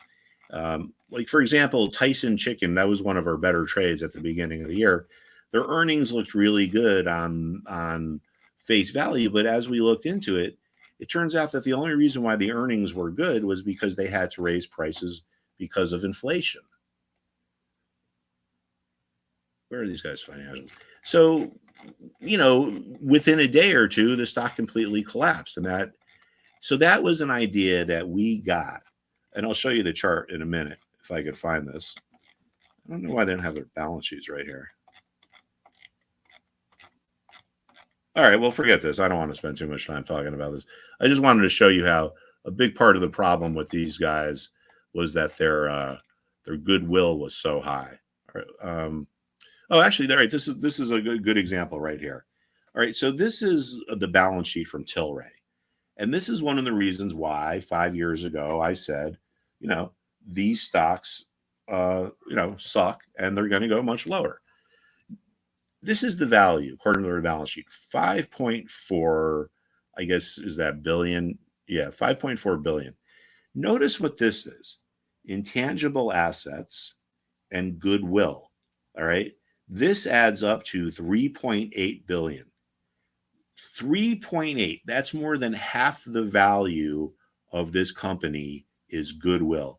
That is a major, major, major, super duper mega triple Indy red flag. All right. Too much goodwill is not a good thing. Now you might be asking what goodwill is. Hold on, let me just yell to my dog to shut up.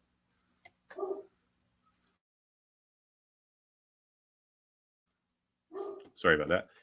So goodwill is like an intangible value. And let me just kind of put it in an analogous way people might understand. Pretend there's a neighborhood where there's all these houses and every house is the exact same and they cost $500,000. But you grew up in that neighborhood, you moved out, you have sentimental value, you want to move back in, and you go up to the house where you grew up and you knock on the door and you say, hey, I'll pay $500,000 for this house. And the person says, well, I'm not really interested in selling. Then you say, you know what? This has so much sentimental value to me. I'm going to offer you $600,000. And the person says, all right, well, that's $100,000 worth more than the house is. So I'm going to sell it to you. Now, guess what? On a balance sheet, that extra $1 million would end up being goodwill. That was really just someone's opinion. So is it goodwill or is it the fact that they overpaid by $100,000? When all this cannabis stuff really started cooking, for lack of a better pun, when all this cannabis stuff really got it, when it was in the bubble before the crypto bubble, the bubble of 2018, I guess was cannabis. These guys just went on a buying spree. They went around and bought up all these little companies. This company's worth $5 million. Yeah, we'll pay him $7 million. This company, maybe it's worth $8 million, but we're going to pay him $15 million. So basically, in my opinion, this goodwill is a reflection of how much money they overspent on things. So they're acting like this is a good thing, but this was a major, major warning sign. So that's something that, that's not really a trading thing, but as traders, we get our ideas from a lot of different places. I mean, the market changes every day. There's always going to be new opportunities. There's always going to be themes. Like one of the themes we've had over the last 2 weeks is, making money on the short side of all these, or on a lot of these meme stocks, because here's probably about the easiest way to guarantee that you're going to make money in the market. Look at this, man. This got all the way up to 300 and now it's at 4. This is a Tilray. If a stock gets blasted off because it's in some chat room and there's no news, the odds are about 99% that in the next few days it's going to come back to earth. So let's see. So let me throw some other meme stocks on here. Let's see. I think that KPRX might be the next one. Who knows? Who knows, man? These things, and I wonder what determines that. Like, who says, like, okay, we're going to, this is the next meme stock, right? Or maybe hedge funds, like they just pump it up and then say, yo, this is the next meme stock. I don't know. Well, like a company like this, I mean, no hedge fund is going to buy a penny stock. I'm not saying it's going to go up, but there's a reason why companies are penny stocks, right? It's because they haven't done well. There's also too, like the last fund that I was at, we at our peak we had $3 billion. All right, so that's $60 million, and say we wanted to put 2% of our assets into a position, that's $60 million. That means we would need to buy 340 million shares of this stock. So I get, okay, sorry, Rodrigo, sorry about that. So yeah, and also too, the institutional funds, they have to listen to their clients' parameters. Like clients might say, you're not allowed to buy any stock that isn't listed on a major exchange. You're not allowed to buy a stock that's a penny stock. You're not allowed to. This is what would prevent a big hedge fund from buying a stock like this, right? I'd have to buy 60 million shares. The average volume is 30 million. So some funds or the clients, the pension plans have a thing where they say, your position cannot be more than 20% of the average daily volume, because we're too afraid that we're never going to be able to get out of it. So let's see if we could find a meme stock that's ripping. Unless some of you, like you guys know, is there a stock that's really ripping out there that when we pulled the scanner on Benzinga Pro, this KPRX was the number one for the day. It's up like 90. Well, now it's up 102%. That's going up. But KPRX. Yeah, well, that's the Biotech we were talking about. What's the next one? Are there other ones? Let me pull it up there. One sec. All right, my handy dandy Pro. All right, we're just gonna see whatever, and you can filter this. Let me just show the folks here really quick here, Mark, so they know what I'm doing.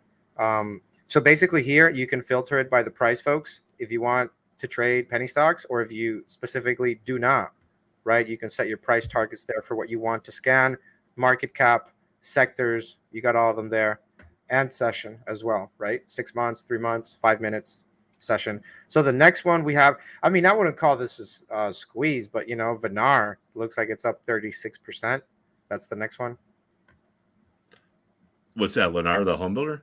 No, Venar, VENAR. This is trading funky.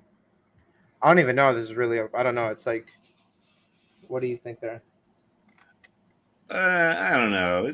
It's these penny stocks don't really obey the same laws of supply and demand. But let's just, all right. So in the scanner, I'm just gonna put just above $5, right? So above $5, the next stock that's ripping, we have GSUN, GSUN.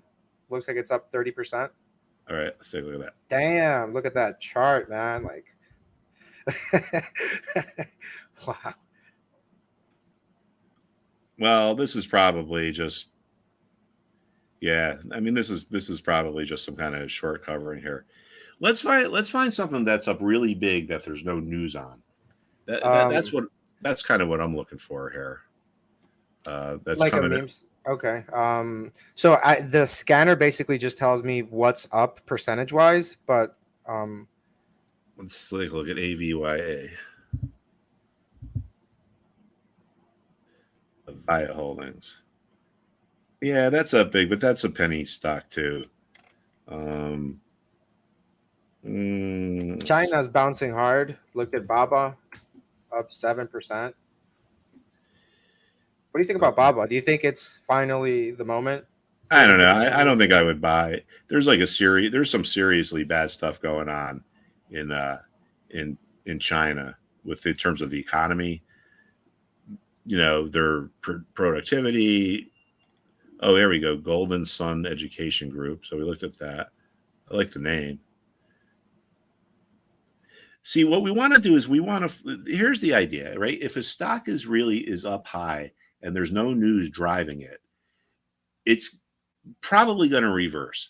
So what the question is now is how can we have some kind of confirmation that something is actually going to reverse?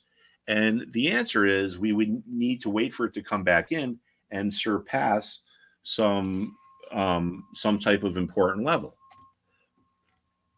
So let's see here. Oops. I'm going to just go to BBY because that'll probably tell us about some in the news here. All right. So let's take a look at some of these. BBY, Tesla, GameStop, NVD. Wow, these are actually all legitimate companies, believe it or not. Let's see. So NERV. Let's see what that is.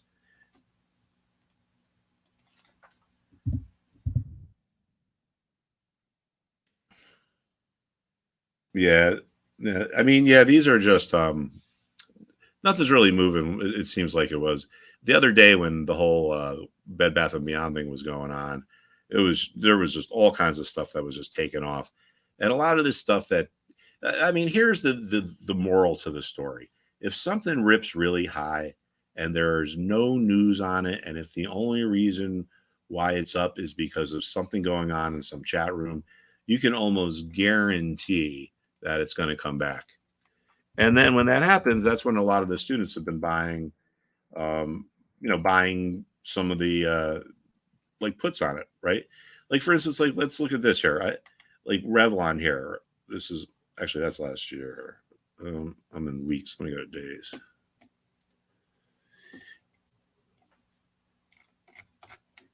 Like over here, I don't. This was a move. I think it was from an alleged short sale, squeeze, but there wasn't any really news that's driving it. So things that go up, if there's no news, they come back down. This I guess here was the short squeeze. So this went up, but it came back down. That's the thing about short squeezes is I'm all for trading short squeezes, but we got to understand that when they reverse quickly.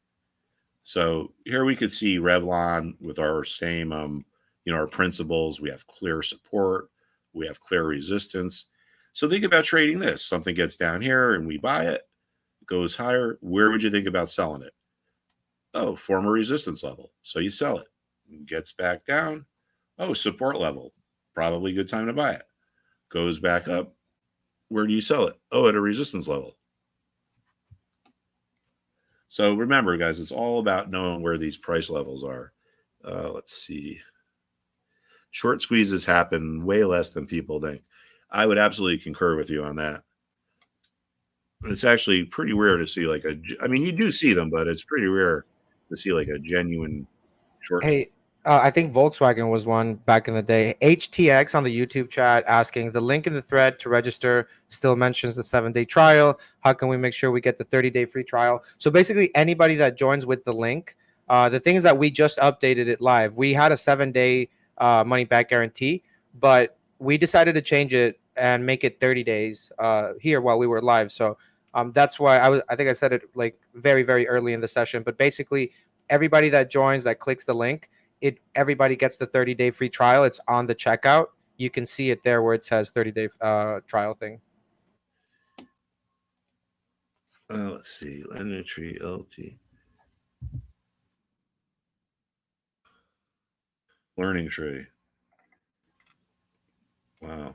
Boy, look at what happened to this stock. This thing used to be like a real company.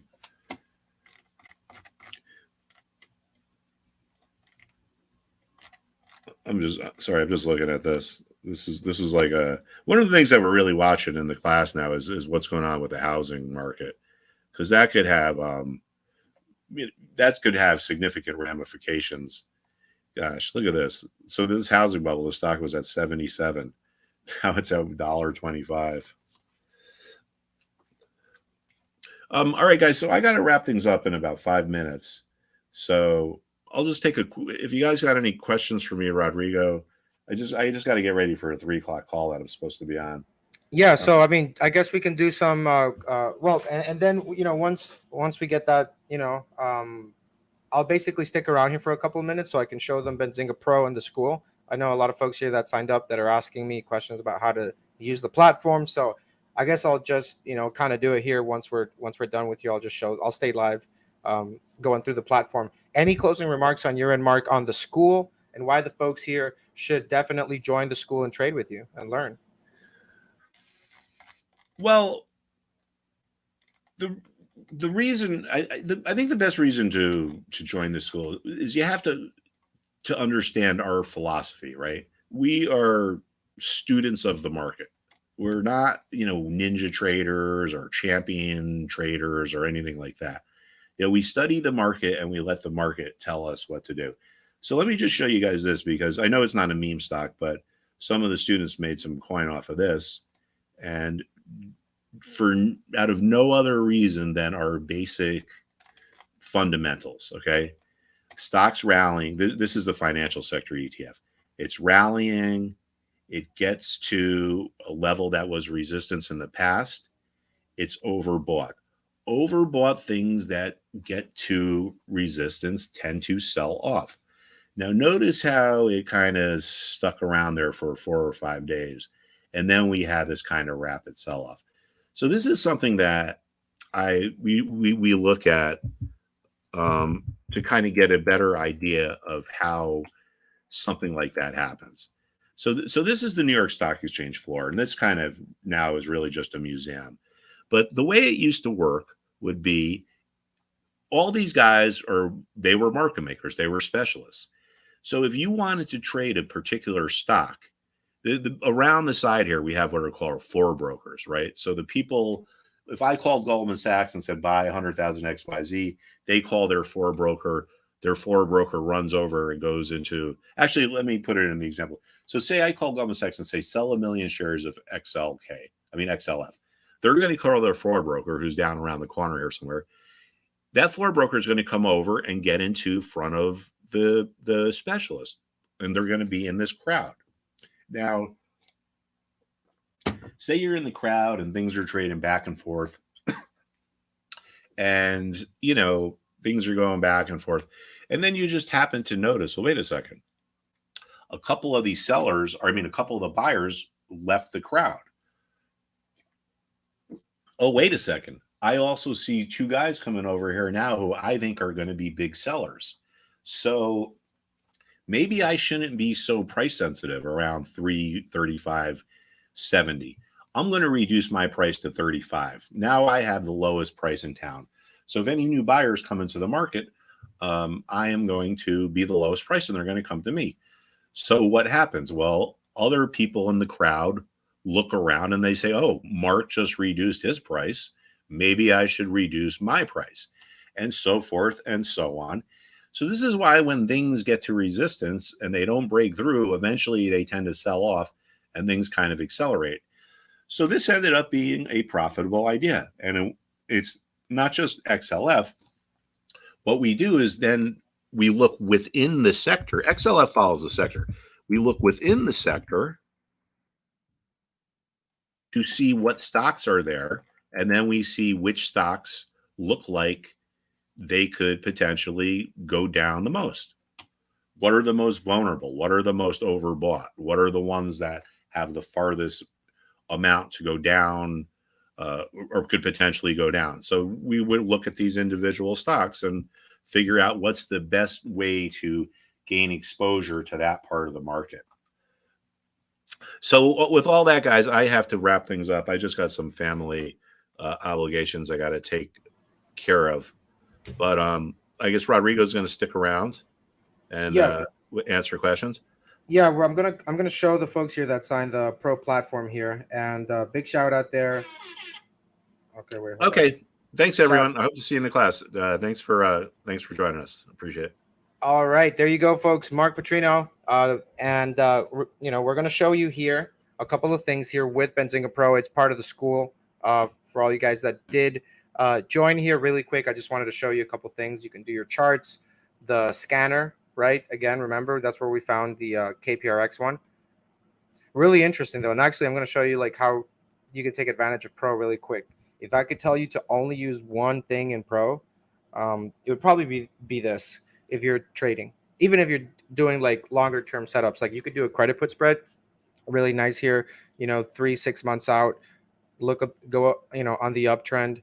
Set up your market cap, your price. Find steady trends. Okay, steady trends. That's wild, but yeah. Right. So you can find so many great stocks out there in every single sector, all the sectors, or you can filter it. So very, very good tool. 6 months out, right? You can also do like 5 minutes, right? And see what's up, like what stocks have gone up in the past 5 minutes. So you see here the change in percentage. This says, for example, 0.65%, but that's 0.65% in the past 5 minutes. If you want to get into stocks before they go up 50%, 30%, 100%, you have to get in there when they start going through the chunks of percentages. And it's really hard to keep track of everything if you're just looking at the session, right? You just look at a big ballpark number, things up 20% or whatever, right? But it could have been up 20% 3 hours ago and it's flat right now. And it's just been flat, but it could be a slow climb as well. And you can really kind of get early in the action if you put this filter here for 5 minutes. Like, for example, VIVK is up 15% in the past 5 minutes. Past 5 minutes. Up, I don't know what's going on. We can check the news here. No news. Well, there you go. What do they do? It is an operator, acquirer, and developer of clean energy technologies. So who knows, man? Who knows who's doing what here? It just had a pretty big rip there. So again, up 15, 16% in the past 5 minutes. That's how you can use these scanners. You can do 15 minutes, 30 minutes, 1 hour, or the whole session, right? But if you're scalping, you really need this tool. You need this. It's going to make everything a lot easier and better. Again, this is just one tool. There's a bunch of stuff here. There's news feeds that you can filter by your watch list. You can filter it even by keyword, acquisition, one of my favorite ones. It's going to show me every single PR, every single document that has the word acquisition. Let's see. Black Sky awarded 1.7 million in a NASA contract. Somewhere in this paragraph, there you go. This call order was issued under a 5-year commercial smallsat data acquisition program. So that's where the acquisition word comes in here. There you go. Arthur J. Gallagher acquires Watkins Groups. If you want to do acquisitions, you can do that there, right? Again, keyword search, baby. All right. And you can get creative with it. Now, you can also filter this by your watch list right here. I have some watch lists here. Okay. You can filter it by that. You can filter it by categories as well. We do have Benzinga exclusives. That's when Benzinga does a PR. So a lot of companies reach out to Benzinga, Plug Power, a lot of big companies, Qualcomm. You'll see them on the interviews we do. And basically, we release the news, the PRs, and I'm telling you, we do a way better job than all these other places, because not only do you get the PR, the content, but you get like a legit interview many times with the actual person. So it's not just a PR, but it's like somebody from the company, a representative, actually, breaking it down and answering questions from the chat. Benzinga is, for the people, by the people. It's really not like CNBC, nothing that's out there. So if you're watching this for the first time, that's pretty much like how we roll with this stuff. So you can see here, right there, Blink Charging, we interviewed the company and several comments, right? You can go in there. There's an interview here. Okay. So you see there was an interview there by Mr. Money Mitch, right? So you have that there. So we do this stuff all the time. And if you do set up this scanner, this news feed that way, you can, take advantage of those PRs that we do. So and there's other stuff you can filter here by even short sellers, real estate. I talked to somebody who was in real estate today. This is going to be good. And I know even people that use Pro for their job, for real. Like there's this one guy that he does like software, right? And he reaches out to publicly traded companies to help them with the software of their stock that's like, that's showing like on their website, like the investor relations stuff. So he literally lives off of this, like making bank on Pro. And he's not even like, he trades on the side, but like he's using it for his job. You know, there's people in real estate that use this as well to find deals that are happening within the real estate space, acquisitions, all that sort of stuff. It gives you a really good insight, right? They're publicly traded companies, so there's a lot of data out there. And if you're in the field, it helps you a lot. But you can use this. I mean, even if you're a carpenter, you can find companies in construction here and kind of go from there. So, and even this one person that I signed up that actually works for a news company. Okay, I'm not going to say the name, but like we have actual like news people, like, you know, journalists and news people out there in general that use Benzinga Pro to find the news, right? As you can see, even NASDAQ didn't have the news on KPRX, but you know who did? Benzinga Pro, right? Let's go. All right, so let's go ahead back here, check with KPRX what's going on here. So you can pull up a daily chart and you can see something really interesting, right? 24 August, there was like 3 mil shares, and today there's 255 million shares traded. Again, it's 26 cents, right? So, but yeah, just wanted to show this to you guys. And I think at this point we're gonna, you know, we've gone over everything. So, big shout out to all you guys. The link is there in the chat if you want to join. 30-day money back guarantee, and you get the free laptop. So, thanks a lot for being here, folks, and we'll see you there in the school. Have a good day and happy trading.